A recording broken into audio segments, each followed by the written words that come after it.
Maintenant, je voudrais vous parler de la Emouna. Je voudrais vous parler de la Emouna. On voit qu'effectivement les Meraglim ont manqué, les explorateurs ont manqué de Emouna, d'accord? Mais on ne sait pas ce que ça veut dire Emouna. Dans un propos rapidement établi, pour nous, il est clair que Emouna, ça veut dire croire à la présence et à l'interférence, que il vient, il s'occupe de son monde, d'accord? Et à la direction du monde. On croit ça. Et la conséquence, c'est qu'en fait, tout ce qui arrive est bien, d'une manière générale. Voilà comment on ressent ce que l'on appelle d'une manière générale Emouna, d'accord? Pourtant, quand on réfléchit bien, il y a un Mahamar Chazal qui dit Tzadik ve'imonato yichye. Le tzaddik, dans sa émouna, il vit. Alors dans sa émouna, dans sa croyance, dans sa confiance, il vit. Nous, on a envie de traduire ça simplement. On a envie de dire, le tzaddik, lui, quand il lui arrive des problèmes, lui, ça ne le gêne pas. Enfin, il arrive à ne pas être dépressif. Pourquoi ? Parce que il sait que ça va bien finir ou que ça vient d'Hachem. C'est ça que ça veut dire. Mais quand on regarde le sens littéral, c'est pas ça qui a été dit. Ça dit que be'emunato yichye. Sa vie, c'est la émouna. Oui. Deuxièmement, on a vu dans Bamidbar, dans les parachutes qui sont passés, c'est marqué qu'on doit faire confiance à Hachem, et c'est écrit avec quelque chose de très spécial. C'est marqué Ka'asher yisa ha'omen et hayonek. Oui, je m'occupe de toi comme un omen, un nourricier, une nourrice au masculin en quelque sorte. Nourricier s'occupe de l'enfant, d'accord? Et donc, il y a une nuance ici qu'on ne saisit pas. Omen, c'est Emouna, c'est la racine de Emouna. Et Omen veut dire nourricier, veut dire nourrice. C'est vrai qu'un enfant a confiance dans sa nourrice ou dans la personne qu'il nourrit, mais la confiance n'est qu'une conséquence. Ce n'est pas le fait même de Omen. Omen, c'est nourricier, ça nourrit. Et donc, on perd quelque chose en regardant, en allant directement à la conséquence et en pensant simplement au fait que puisque on pense qu'Hachem est là, alors il s'occupe de nous. Et quand il s'occupe de nous, il s'occupe bien de nous d'une manière générale, même si pour nous, ça ne nous apparaît pas de manière évidente. D'accord ? Je reprends. Donc ici, on comprend que derrière la Emouna, il y a une nuance spéciale. On regarde généralement la Emouna comme un sentiment que l'on a, on fait confiance, on a confiance en Hachem, un sentiment, ou bien une marchava, une pensée. Quelqu'un d'intelligent dit, écoute, c'est pas possible qu'il n'y ait pas un créateur, et que donc le créateur, c'est pas possible non plus qu'il s'occupe plus du monde qu'il a créé.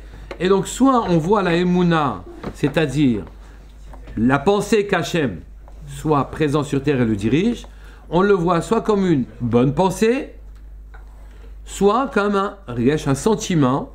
Bien. Et on regarde ce sentiment, on ne sait même pas comment on l'a. Il y en a qui l'ont naturellement, donc ils appellent ça un don.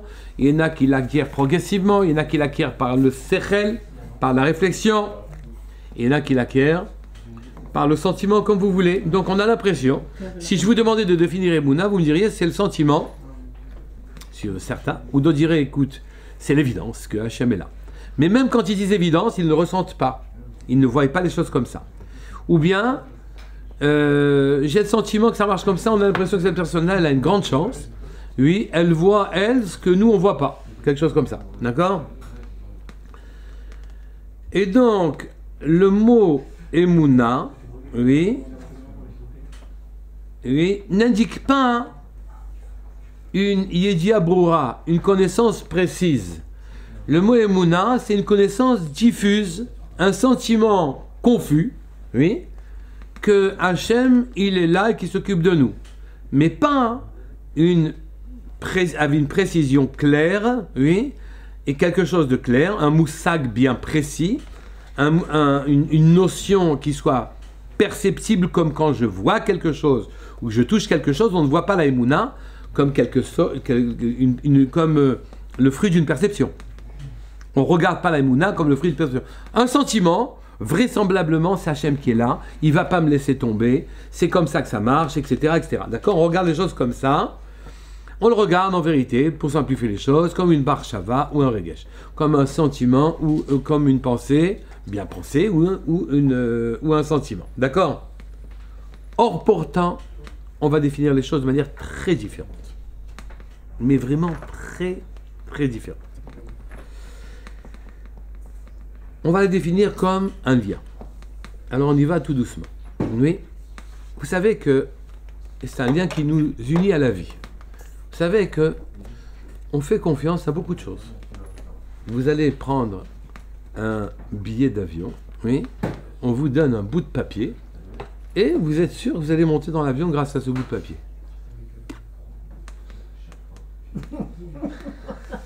C'est un contrat. D'accord. Vous achetez les services d'un guide, oui, et un guide de voyage. Vous pensez qu'il sait. C'est pour ça que c'est marqué guide avec un diplôme ici, sur le front, et il a une casquette guide ici, oui. D'où vous savez qu'il est guide? Vous allez voir un médecin. Vous pensez qu'il va vous soigner. Vous allez voir un plombier, vous pensez qu'il va réparer vos tuyaux, oui. Vous pensez que demain il fera jour. Vous pensez que demain vous serez vivant. Oui. Vous pensez que demain la vie sera souriante, il n'y a pas de raison. Que demain vous aurez votre parnassa. D'où vous savez. Et on vit avec une série d'a priori invraisemblables qui sont des atavismes profondément ancrés en nous, et que si vous étiez privé d'un seul de ces fondements, la vie ne serait plus possible. Si demain vous pensez qu'il ne ferait pas jour, oui, vous vous rendez compte combien la vie serait différente? Donc vous pensez que la vie, demain vous pensez qu'il fera jour. D'où la phrase, demain il fera jour. Oui. Vous pensez, vous pensez que demain, vous vous réveillerez. Oui, parce que sinon, comment on vivrait même aujourd'hui? Vous pensez que vous pouvez faire confiance à ceux chez qui vous vous êtes trouvé quand vous êtes né? Oui. Ah, ça. Grosse confiance. Oui, mais la vie n'est pas possible. Il n'est pas possible sans ça. Oui, la vie, on ne vit pas. Donc la confiance, on a émouna dans un certain nombre de choses. Le paysan le plus frustre, oui, le paysan le plus bas de sérel et de tempérament, il n'hésite pas à investir ses grains et à les jeter, à jeter son argent dans la terre pour qu'il pourrisse son argent en question et qu'il lui offre demain des blés. Oui, d'où il sait, si hier ça s'est passé comme ça, que demain ça le sera encore. D'où il sait. Et pourtant, il y a des choses... D'où il sait qu'il va pleuvoir? D'où il sait qu'il y aura du soleil demain? Que le soleil va venir éclairer demain? D'où on sait, quand on fait des études, qu'on va être avocat, ingénieur ou médecin?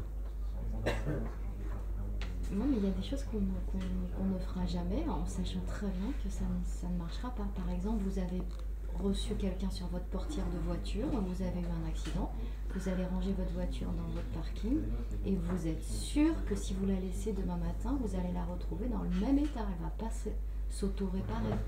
Et alors? Et donc ça, c'est des trucs qu'on sait qui ne marcheront pas. Mais c'est parce que vous avez une idée du monde qui vous entoure, et si vous n'aviez pas une idée du monde qui vous entoure, vous ne pourriez pas vivre aujourd'hui. On vous inculque un certain nombre d'a priori, oui, et ces a priori, vous les voyez se vérifier tous les jours. Mais vous ne savez pas si demain ce sera pareil. Et si vous envisagiez les a priori de manière différente, peut-être que votre vie serait différente, peut-être que vous avez une vie très étroite, que vos a priori ne sont pas assez nombreux, que vous devez regarder les choses différemment, que vous devez envisager la présence divine de manière plus patente, que vous devriez regarder les malachim en face de vous, que vous devriez, etc., etc. Peut-être que ça ouvrirait des horizons que vous ne connaissez pas et que vous vous interdisez parce que vous avez une vision étroite des choses. Ou par peur de l'échec. Et Par- si j'y arrive pas, Voilà, il faut pas par peur de essayer. l'échec, par peur de la vexation, par conditionnement social, qu'il ne faut pas rater quelque chose, il ne faut pas prendre de risques, etc., etc. On est conditionné. D'accord? Or, vous voyez que la émouna, c'est la chose la plus courante, la plus répandue. On la trouve chez les gens les plus bas. Oui, ils ont simplement un domaine de émouna, c'est leur base de vie. Donc la émouna, c'est la base de la vie. Parce que le paysan qui sait que demain il fera pas jour, qui n'est pas sûr que demain il fera jour, eh bien il ne peut pas semer. Oui. S'il n'est pas sûr que ses plants vont pousser, il ne peut pas travailler. Et ainsi de suite. Donc vous ne pouvez... La vie implique la émouna. La vie implique la émouna, c'est la base même de l'existence. D'ailleurs, si jamais le guide en question de voyage était défaillant, oui, c'est un shiur qui a été donné par Rav Kook, par Rab Sasson, qui a été donné par aussi quelqu'un qu'on appelle Rab Chaim Cohen, qui s'appelle le Chalban. D'accord? Si quelqu'un a une base de Emouna faible, ce à quoi il croit, il est normal que ça se perpétue. Oui, pour lui en tout cas. Si jamais maintenant il y a une défaillance, qu'est-ce qui se passe? Si je perds mon guide, on est perdu. Si mon guide est défaillant, on est perdu. Si j'ai pas confiance dans mon guide, je suis perdu. D'accord? Je peux pas avancer dans la forêt si j'ai pas confiance en lui, quand il me donne le chemin. Et je me perds, bah, voilà. C'est comme ça que ça marche. D'accord? Et si Hachem, sa présence n'est pas patente, c'est comme quand je perds le guide. Quand je perds le guide, je suis perdu. Je Panique. Si Hachem, je le perds, il n'est pas là, je n'y crois pas, alors à ce moment-là, il n'y a pas de vie. Le lien que j'ai avec Hachem, c'est la vie. C'est lui, il est ma vie. Si je n'ai pas confiance que ma vie est là, que je suis vivant, pas confiance que je suis vivant. Ici, c'est pour ça que certains diront, par exemple, toute la vie n'est qu'une illusion. D'accord? Si je n'ai pas confiance que je suis vivant, qu'il m'a donné la vie, et qu'il continue de gérer la situation, alors à ce moment-là, si je perds Hachem de manière terrible. Oui? Et je perds l'existence elle-même, va s'étioler. Je ne peux pas vivre. Une personne malade qui n'a pas de croyance dans la vie va mourir. Elle ne peut pas tenir. Mais pourquoi juste la croyance? L'espoir. Parce que Si tu crois pas que tu vas y C'est arriver. lié à la vie. la vie est liée au sentiment que je suis vivant et que je vais être vivant. Je suis vivant et je vais être vivant. Oui, que j'ai été vivant, c'est fini. Oui, mais si jamais je n'ai pas ce sentiment que je suis vivant, et je n'ai pas confiance que je vais continuer à l'être, alors à ce moment-là, je vais voir toutes mes fonctions s'étioler. Puis ça commence avec ma tête. Oui, avec ma tête, je pense que j'ai un certain nombre d'a priori qui fait que ça vaut le coup d'être présent demain. Si jamais je n'ai pas ce nombre d'a priori que vous pouvez répertorier, lister, oui, à la limite. Si vous n'avez pas ce nombre d'a priori, les gens disent j'en ai marre, je ne vais plus. Oui. Quand je vous disais tout à l'heure sur une femme qui avait un bon mari et qui n'aurait pas survécu si jamais elle n'avait pas un bon mari, que c'est ça, les données de base pour elle, c'est comme ça. J'ai besoin de croire un certain nombre de choses qu'elles vont se perpétuer demain, qui me donnent le courage de vivre le lendemain. Donc, le principe de la Emouna, c'est la présence divine. C'est-à-dire, je vais traduire maintenant toutes les choses auxquelles vous croyez, oui, qu'elles vont vivre demain. Soit vous dites, ça vit tout seul, soit vous dites, il y a un patron derrière qui fait vivre les choses en question. D'accord? Qui fait que le soleil se lève, que la nuit se lève, etc., etc. Quand vous faites une bracha, il vient le matin se lève, vous faites Yotzer Or Borei Chosher, d'accord? Quand vient le soir, vous faites Borei Chosher. Donc vous prenez conscience qu'en vérité, il y a quelqu'un qui est en train de vous amener le jour, qui est en train de vous amener la nuit. Continuons, on n'est qu'au début de notre recherche, d'accord? Je suis en train donc de traduire que la Emouna, je vous ai dit, c'est un lien. C'est un lien entre deux choses. Le sentiment que le décor est dirigé par Hachem, oui, un sentiment que le décor est dirigé par Hachem, et un sentiment de présence d'Hachem. C'est-à-dire, le principe de la Emouna, c'est que il y a Betoch HaOlamot, à l'intérieur des mondes, il y a une force qui mekayem otam, qui les fait vivre. Oui, il y a des mondes et il y a une force qui les fait vivre.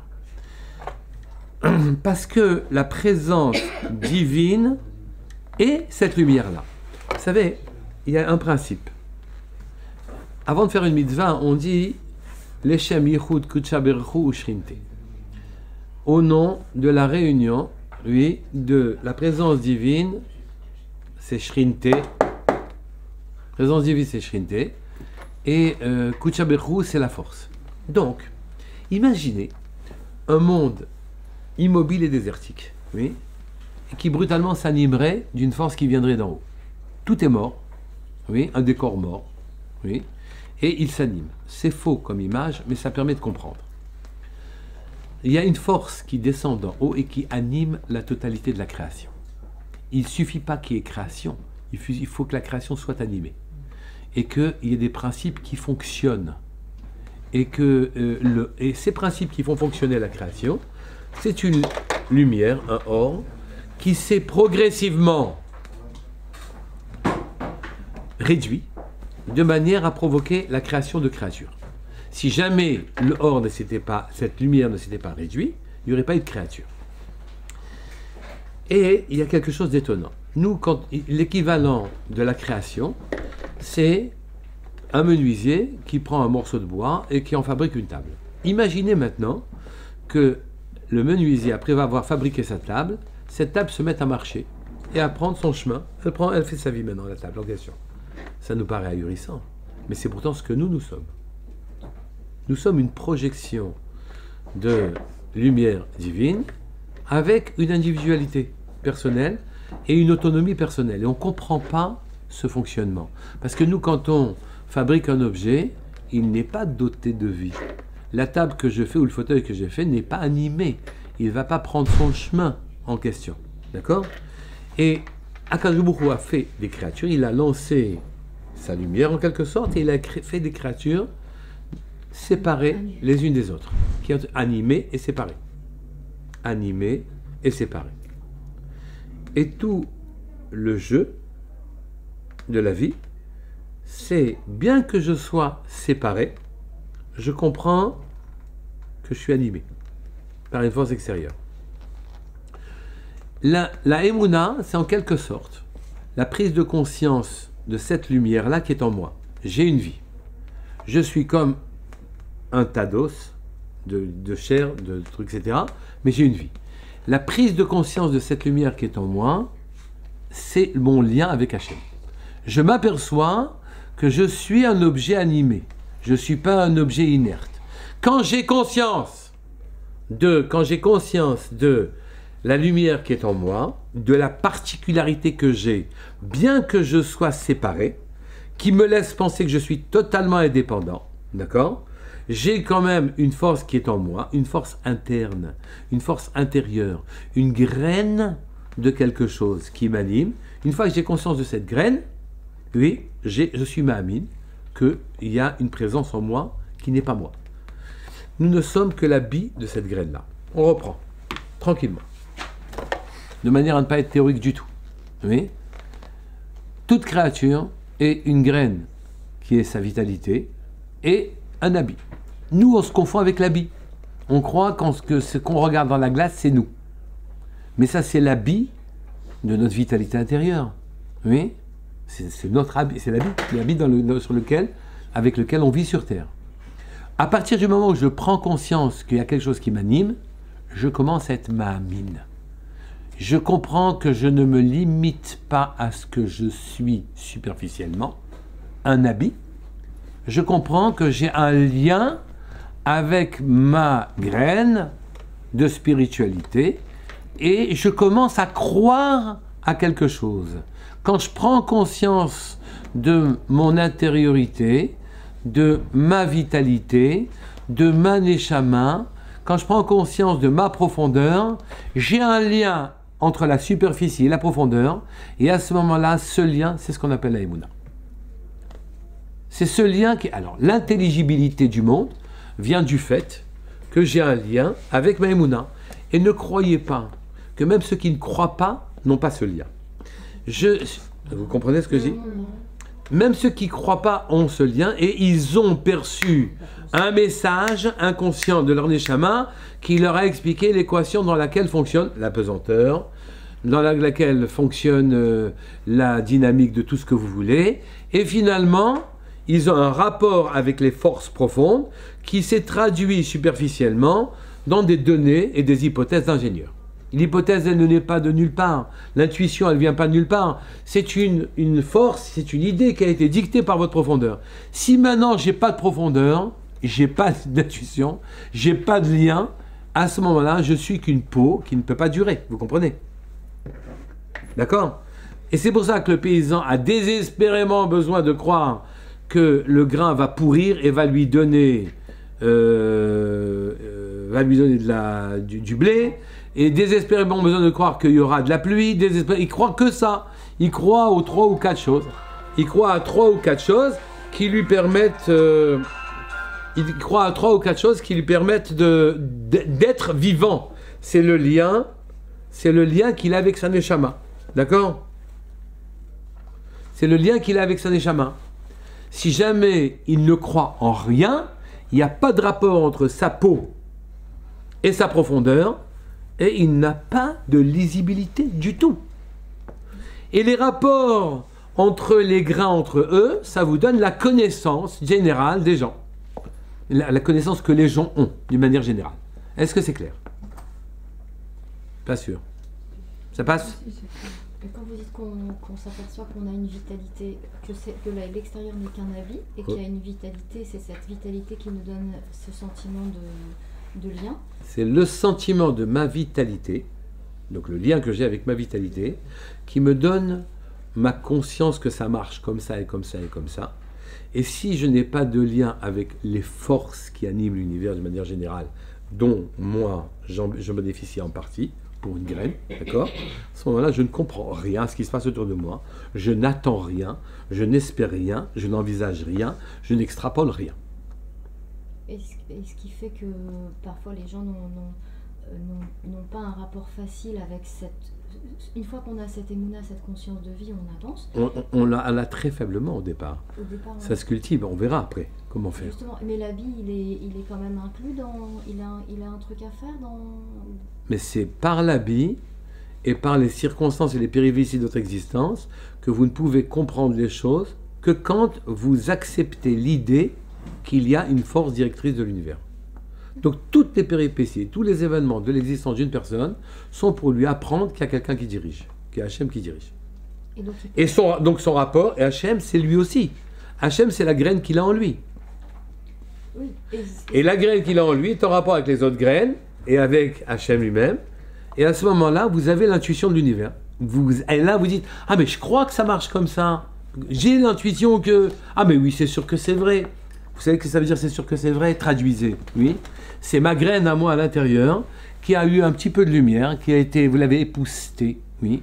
Vous l'avez fait briller un petit peu comme ça. Et il y a un endroit où, hop, il y a un éclat, un rayon qui sort. Il dit, ah, mais bien sûr, c'est donc ça. Vous avez un rapport entre deux graines, oui, et elles se parlent l'une à l'autre. Et vous vous dites, ça y est, j'ai compris. Genre, je suis intelligent. Oui, ça, là, vous avez épousté l'affaire. Vous parlez du moment où on est content et on se dit ah super, j'ai compris. Mais je traduis ça par Emouna. Et celui qui attendez, je traduis ça par Emouna. C'est-à-dire, ce lien-là, je dis, mais moi j'y crois, j'ai le sentiment que c'est vrai, oui, vient tout simplement d'un lien qui vous apparaît aujourd'hui évident entre deux graines de force divine. J'ai confiance dans telle personne et pas dans telle autre. Oui, c'est un rapport entre les deux forces internes des deux personnes. Et pourtant, l'autre aussi, elle est créée par Hachem. Pareil, oui. Elle a cette vitalité aussi. Mais justement, c'est le lien entre les deux, c'est une liaison qui se fait, un kesher qui vous donne l'intuition de... Ou le kesher qui se fait avec, vous avez l'intuition que le soleil, ça marche comme ça. Et vous venez, vous faites 3 conférences dessus. Mais si je comprends, ça veut dire qu'on devrait avoir confiance en chacun de nous tous. Mais nous sommes tous un ensemble, et c'est la raison pour laquelle on vous demande d'être profondément attachés les uns aux autres.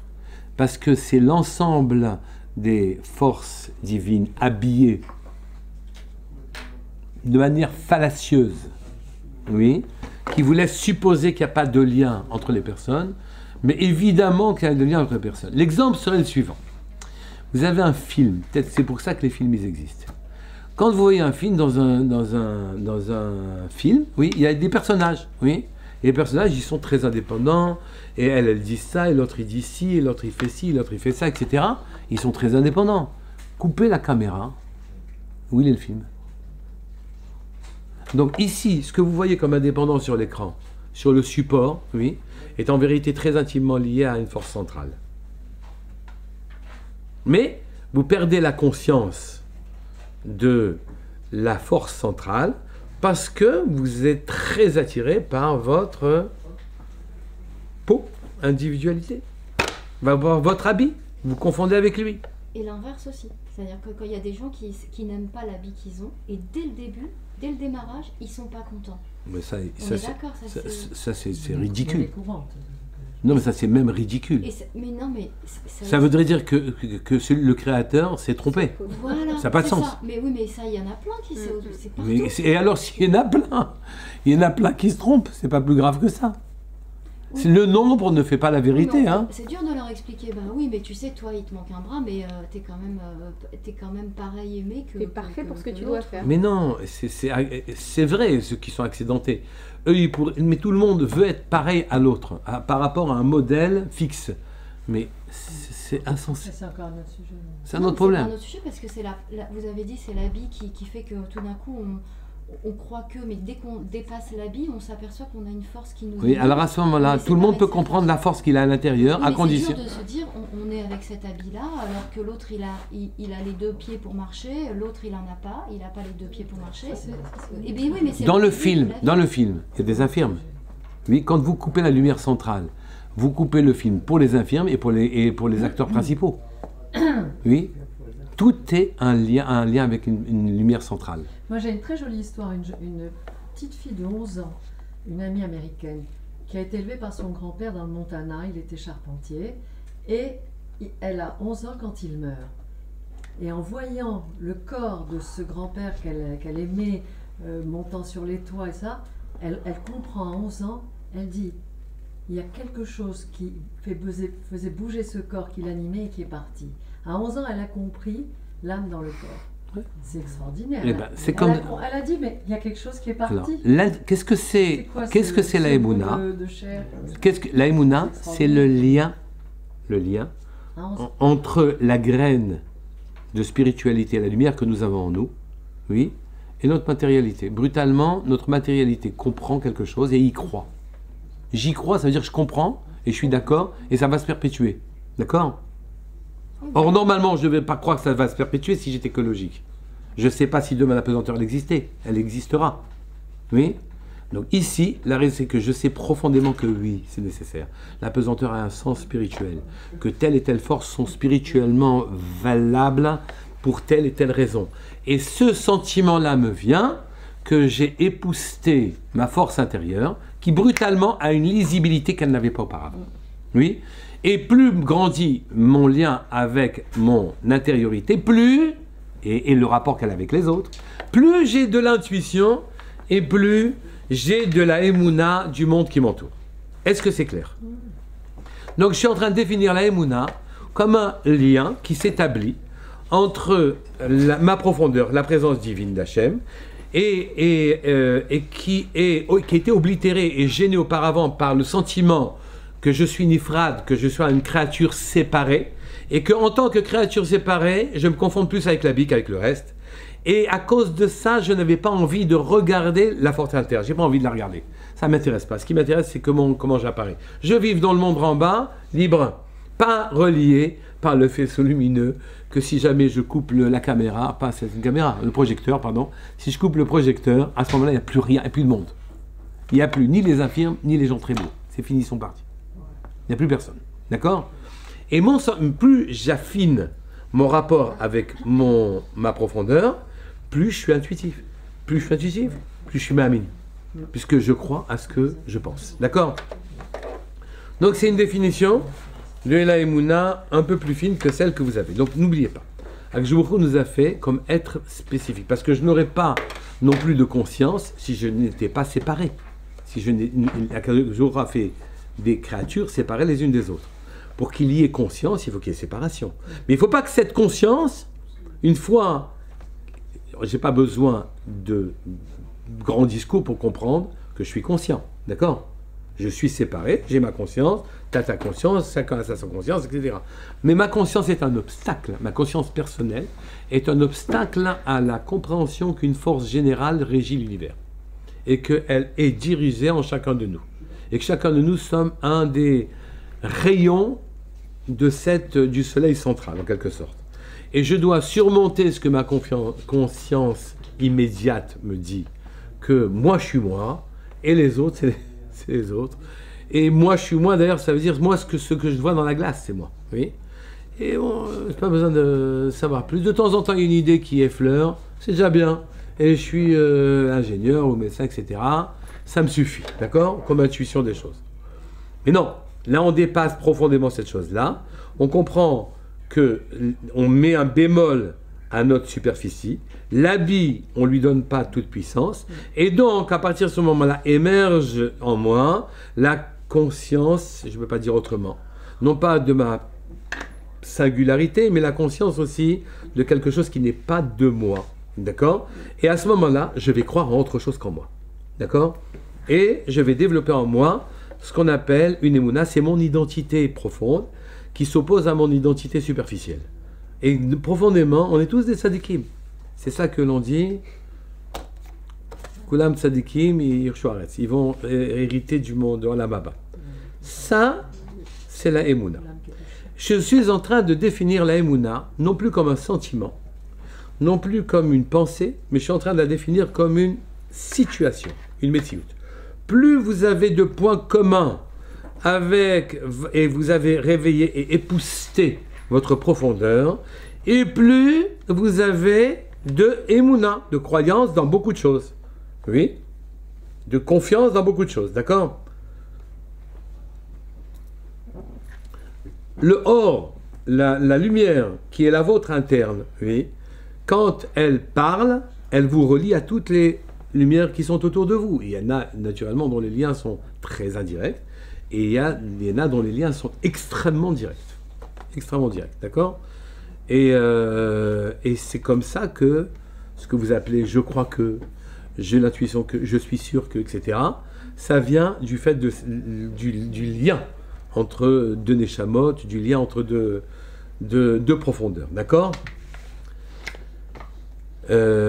C'est ma personnalité profonde, donc c'est mon identité réelle, n'oubliez pas, qui est obscurcie, qui est voilée par ma superficie actuelle, oui, et je dois tout faire pour établir ce kécher. Élargir mon patrimoine de Emouna, oui, en ne me limitant pas à la liste d'a priori qu'on a mis en moi. Je ne dois pas me limiter à la liste d'a priori qui est bien maîtrisée, sur lesquelles je dis c'est bien, je m'y comprends, je connais, ça me convient, je me sens bien, c'est pas étranger. Je dois élargir mon patrimoine en époussetant les lumières qui sont profondes en moi et en établissant clairement un kécher, un lien avec ma profondeur, de sorte que ma émouna ne soit pas un sentiment confus, diffus, oui, mais une metsiout, une réalité. Je dois la regarder comme une réalité. Il n'y a que quand je regarde comme une réalité ce que je dois faire que je peux penser donner une vitalité plus grande à ma neshama. Si je pense que demain je peux devenir un prophète, il y a des chances que je le sois. Si je n'y crois pas, il n'y a aucune chance que je le sois. D'accord ? Et maintenant, on ne peut pas tricher non plus. Il faut vraiment y croire, quoi. D'accord ? Et que ça dure dans le temps. Et on a un cadeau qui s'appelle le temps. Le temps, quand je vous sait qu'on ne peut pas passer de là à là facilement, il nous a donné du temps. Il a donné du temps au temps. D'accord ? Il a donné du temps. Et le temps, c'est un instrument qui nous permet d'ancrer ce phénomène-là pour que notre émouna devienne réelle, matérielle, une médecine, une situation, devienne une réalité. Ça ne peut pas se faire en un jour, ça se fait progressivement. Ça se fait progressivement. D'accord ?